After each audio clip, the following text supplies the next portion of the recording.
ബാങ്കിൽ വരുന്ന പലിശകൾ എല്ലാവർക്കും പലിശകൾ ഉണ്ടായിക്കൊണ്ടിരിക്കുന്ന ഒരു കാലമാണ്. പലിശയായിട്ട് ഇടപെടുന്നു എന്നാണല്ലോ. അപ്പൊ എൻ്റെ അക്കൗണ്ടിൽ വന്നിട്ടുള്ള ഇങ്ങനെയുള്ള പലിശ, നമ്മൾ പലിശ കിട്ടതല്ല, പക്ഷെ ഒരു പലിശ വന്നു. ആ പലിശ നമ്മൾ എന്താണ് ചെയ്യേണ്ടത്? പല ആളുകളും ചോദിക്കുന്ന ചോദ്യമാണ്. തർക്കമില്ലാത്ത വിഷയമാണ്. പലിശ കൊടുക്കലും വാങ്ങലും ഹറാമാണ്. അൽ ആഹിദു വൽ മുഅ്തി സവാ, കൊടുക്കുന്നവനും വാങ്ങുന്നവനും തുല്യമാണെന്നാണ് പറയുന്നത്.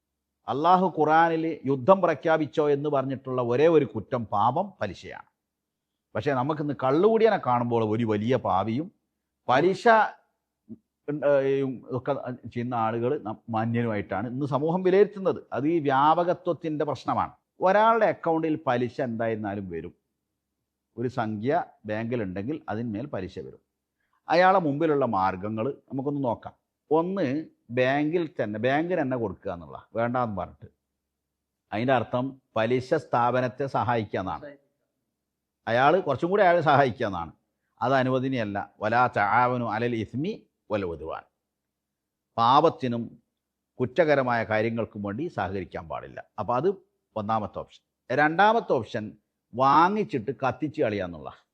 അവിടെ ഞാനിത് നശിപ്പിച്ച കുറ്റ നഹാ റസൂലുള്ളാഹി സ്വല്ലല്ലാഹു അലൈഹി വസല്ലം അൻ ഇളാഅത്തിൽ മാലി, സമ്പത്ത് നശിപ്പിക്കുന്നത് നബി സല്ലല്ലാഹു അലൈഹി വസല്ലം വിലക്കിയിട്ടുണ്ട്. അതും പറ്റില്ല. മൂന്നാമത്തെ വഴി അത് ഞാൻ തന്നെ ഉപയോഗിക്കുക എന്നുള്ളതാണ്. ഞാൻ തന്നെ ഉപയോഗിക്കുക എന്നുള്ളത് പലിശ തിന്നാൻ പാടില്ല. വലാ തഅ്കുലു റിബ എന്ന് പറഞ്ഞ ആ വലിയ വൻകുറ്റത്തിൽ ഞാൻ പെടും. അതും പാടില്ല. നാലാമത്തെ ഒരു വഴി ഇത് വാങ്ങിക്കുക.